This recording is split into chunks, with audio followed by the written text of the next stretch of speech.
Hello everyone, I am नवीन कुमार और ये company है जिसका अभी आईपीओ खुला हुआ है। एसएमई सेक्टर की कंपनी है जिसका नाम है यहाँ पर रेपोनो लिमिटेड। इसका जो आईपीओ है 28 जुलाई से 30 जुलाई के बीच में खुलने वाला है। 30 जुलाई कल है, आज 29 जुलाई है, तो कल लास्ट डेट है इसकी अप्लाई करने की। लेट्स सी कि आज के दिन इसमें अप्लाई करना ठीक बन रहा है या नहीं। यहाँ पर जो सबसे पहली चीज़ हम लोग जीएमपी देख लेते हैं, right. So as we can see over here 22% के आसपास में जीएमपी ग्रोथ देखने को मिल रही है और पास्ट ट्रैक रिकॉर्ड के हिसाब से यहाँ पर इंक्रीजिंग ऑर्डर में जीएमपी है। That shows positivity in the grey market area. अब ये ग्रे मार्केट एरिया के ऊपर में पूरा डिपेंडेंट नहीं रहा जा सकता बिकॉज नो बडी नोज ये प्राइसेस ग्रे मार्केट वाली कहाँ डिसाइड होती हैं।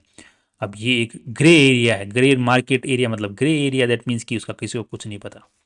नेक्स्ट यहाँ पर 96 का यहाँ पर फिक्स प्राइसेस कंपनी ने सेट किया है। 1200 का लॉट साइज रखा है, तो एक नॉर्मल इंडिविजुअल जो रिटेल कैटेगरी का आदमी है उसको 2 लॉट्स में अप्लाई करना पड़ेगा इस पर new SEBI rules.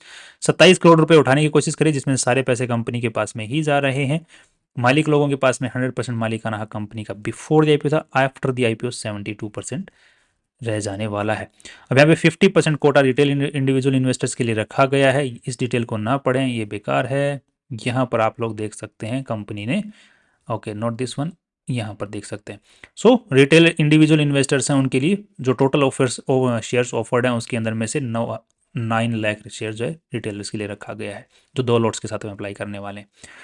Now the point is कि कंपनी जो पैसे उठा रहे हैं उनका क्या करने वाली है और खुद की वैल्यू कितनी लगाई, तो खुद की value is 98 crore rupees.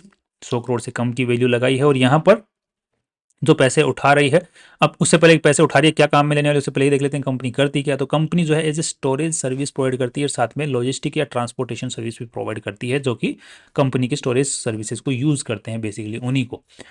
And यहाँ पर कंपनी स्टोरेज सर्विस जो होती है वो केमिकल सेक्टर की जो कंपनियां होती हैं, पेट्रोलियम सेक्टर की जो कंपनियां होती हैं, ऑयल सेक्टर की जो कंपनियां होती हैं, उनको अपने जो अलग अलग जहाँ पर भी उनकी ज़्यादा डिमांड होती है तो वहाँ पर एक वेयर हाउसेस की ज़रूरत होती है so that they can easily distribute in the near by area.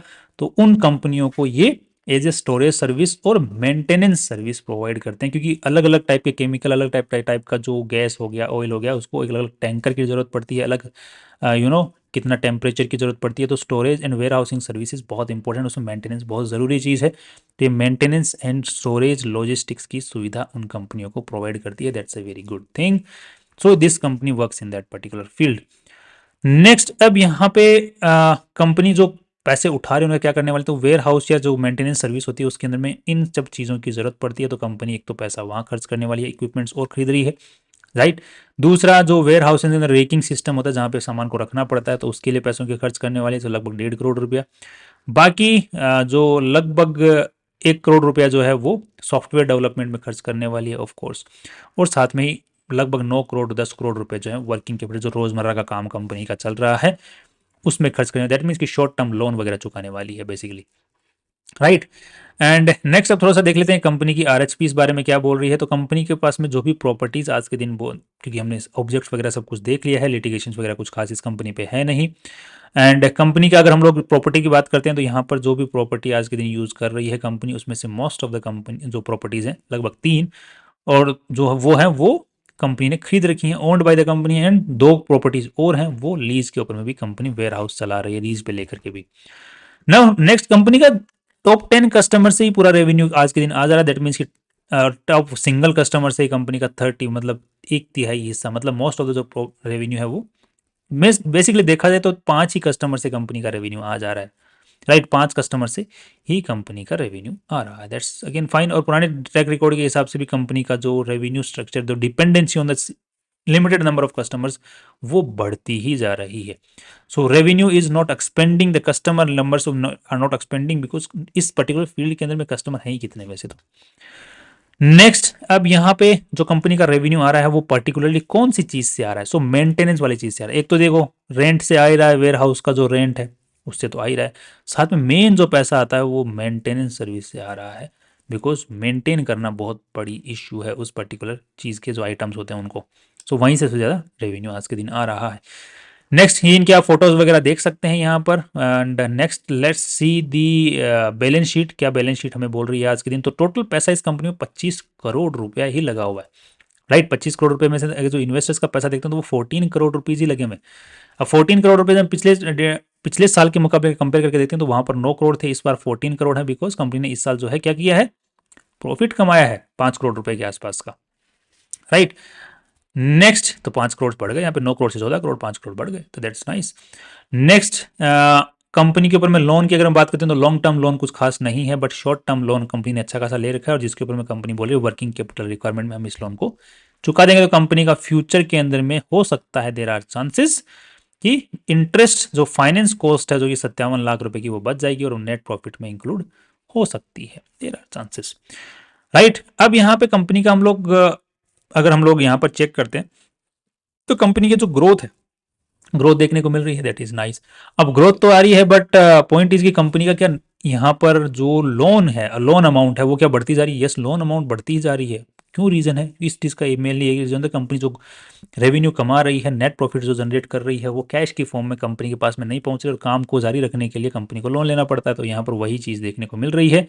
Company का ट्रेड रिसीवेबल्स जो हैं वो यहाँ पर पिछले साल 6 करोड़ थे, इस बार 11 करोड़ रुपए हो गए हैं, दैट इज इंक्रीजिंग ऑर्डर। तो कितना भी जितना भी कंपनी नेट प्रॉफिट जनरेट कर रही है वो डायरेक्ट चला जा रहा है कहाँ पे?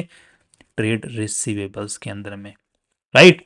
सो जब net trade receivables net profit से क्या बराबर या ज्यादा होते हैं तो कंपनी के लिए बड़ा इश्यू होता है, फ्यूचर के अंदर में सस्टेन रह पाना एक बड़ा बहुत बड़ा मुद्दा बन जाता है, और ये मुद्दा यहाँ पर भी नजर आ रहा है।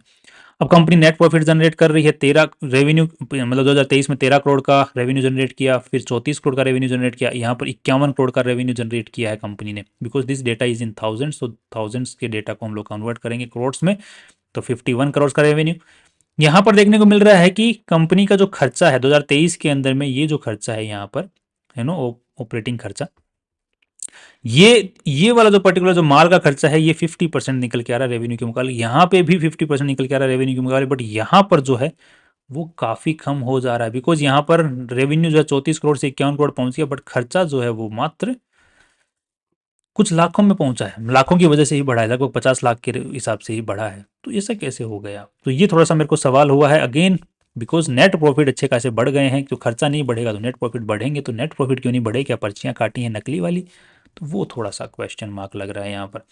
दूसरा, माल बच जा रहा है, ठीक है, तो वो जो माल बच जा रहा है वही जाके नीचे नेट प्रॉफिट में कन्वर्ट हो जा रहा है, तो यहाँ पर लगभग ज़्यादा माल नहीं बच रहा है, यहाँ पर 9 लाख का माल बचा है, यहाँ पे 13 लाख का माल बचा है, सो नॉट सिग्निफिकेंट, ओके, सो इसको ज़्यादा बड़ा हम इश्यू नहीं मान सकते हैं, राइट। तो मेन इश्यू जो ये है यहीं पर है कि माल कम लग रहा है, फिर भी स्टिल कंपनी का रेवेन्यू जो है वो अच्छा खासा बढ़ जा रहा है, तो वो थोड़ा सा सवाल नजर आ रहा है।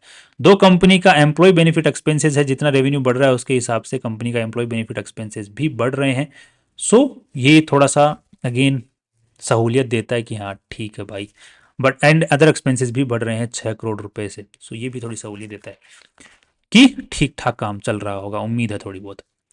यहाँ पर 5 करोड़ रुपए लेटेस्ट डेटा के हिसाब से कंपनी ने नेट प्रॉफिट निकाला है, 4 करोड़ पिछले साल निकाले थे, इस साल 5 करोड़, दैट्स नाइस। सो 5 करोड़ के हिसाब से 9 करोड़, सो 20 का पी रेशियो निकल के आता है, जिसको अगर हम लोग कंपेयर करते हैं यहाँ पर तो इसका है 15 का पी रेशियो, ये कंपनी का 38 का पी रेशियो, और ये कंपनी है ओके यहाँ पर टीवीएस होनी चाहिए मेरे हिसाब से, टीवीएस सप्लाई चेन सॉल्यूशंस, इस पर्टिकुलर कंपनी का प्रॉफिट कमा नहीं रही है, बट इसके पास में एक बड़े house TVS supply chain, TVS में नाम में लिखा हुआ है, बड़े हाउस की कंपनी है, सो इसको वैल्यू तो वैसे ही मिलनी हुई है।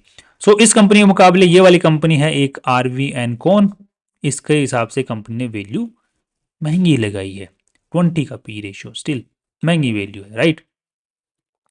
नेक्स्ट अब देख लेते हैं कि कंपनी का cash flow is fine and everything is looking fine, अब sorry cash flow is not fine, of course ये बात है, वो बोलो P ratio is fine, everything is looking fine comparing with that thing, but on the negative side though, यहाँ पर cash flow की अगर बात करते हैं तो जैसे हमने शुरू में बताया cash flow is not good trade receivables की वजह से, और कंपनी का जो माल है कंज्यूमेबल जो प्रोडक्ट्स हैं उनकी वजह से कंपनी का यहाँ पर हालत खराब है कैश फ्लो की, तो 33 लाख का एक कंपनी ने कैश जनरेट किया है, और वो भी यहाँ पर 44 लाख का अदर लाइबिलिटी सेक्शन की वजह से, राइट। सो बाकी इस पर्टिकुलर ऑपरेशन की अगर हम बात करते हैं, इस पर्टिकुलर ईयर की हम लोग बात करते हैं, तो कैश फ्लो इतना बुरा भी नहीं है, बिकॉज यहाँ पर देख रहे हो ट्रेड्स पेएबल कंपनी ने 63 लाख का किया है, बट द मेन जो इश्यू आ रहा है कैश फ्लो के अंदर में वो है ट्रेड रिसीवेबल्स, और वो हर साल ही अटक जा रहा है, जो कि कंपनी का नेट प्रॉफिट है वो ट्रेड रिसीवेबल्स में अटक जा रहा है, तो वो थोड़ा सा मेरे को डाउटफुल सिनेरियो लग रहा है।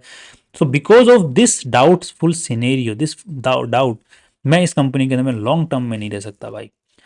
पॉइंट ये है कि जब आप कैश जनरेट कर रहे हो तो वो कैश रेवेन्यू जनरेट करे, प्रॉफिट जनरेट करे, तो कैश की फॉर्म में आपके हाथ में आना चाहिए, राइट। वो अटक जाता है तो वो थोड़ा सा मेरे लिए बड़ा सवाल हो जाता है। तो long term is not good for this company as of now. Future के अंदर में ये चीज सुधरती हुई दिखती है, तो हम लोग सोच सकते हैं फ्यूचर में। नेक्स्ट, अब P ratio is 20। PB ratio एक बार और देख लेते हैं इस कंपनी का क्या चल रहा है आज के दिन। तो as of this data net इज 14 crore. Okay, this data is in crore, right, this data is in crore, okay. So 14 crore के हिसाब से बाद में ये और पैसा उठा रही है 26 करोड़, तो ये हो गया 40 करोड़। तो 40 करोड़ के हिसाब से देखा जाए तो 2.5 का पीबी रेशियो, जिसको कंपेयर करते हैं यहाँ पर तो 1.4। सो पीबी रेशियो भी इन्होंने थोड़ा सा हाई लगाया है। सो ओवरऑल देखा जाए तो, बट जिस पर्टिकुलर सेक्टर को ये कैटर कर रही है, जो कि ऑयल गैस एंड केमिकल वाला, वो थोड़ा सा खतरनाक सेक्टर है। वहाँ पर जो नेट प्रॉफिट्स होते हैं वो अच्छे रहते हैं। इस टाइप के सेक्टर के जो कैटर करने वाली कंपनियों को मार्केट वैल्यू भी थोड़ी अच्छी देता है। तो आई एम होपफुल कि इसको लिस्टिंग गेन मिलना चाहिए, बट शॉर्ट टर्म में भी अगर आपको अगर नीचे जाता हुआ दिखाई देता है, बट मेरे को थोड़े से नेगेटिव रीजंस नज़र आ रहे हैं। बट लॉन्ग टर्म के हिसाब से अभी मैं थोड़ा सा अपने आप को रिफ्रेन करूंगा, थोड़ा दूर रखूंगा इससे, राइट। बाकी 22% का जीएमपी चल रहा है एंड वो भी अपवर्ड ट्रेंड में चल रहा है। सो लॉन्ग टर्म का अच्छा व्यू नहीं होने की वजह से थोड़ा मेरे को यहाँ पर डर लग रहा है इसके अंदर में, राइट। बाकी जो हिम्मतवर लोग होते हैं ना, वो देख सकते हैं, यहाँ पर अप्लाई करके रख सकते हैं और निकल जाएं तो टाइम पर अच्छी बात है।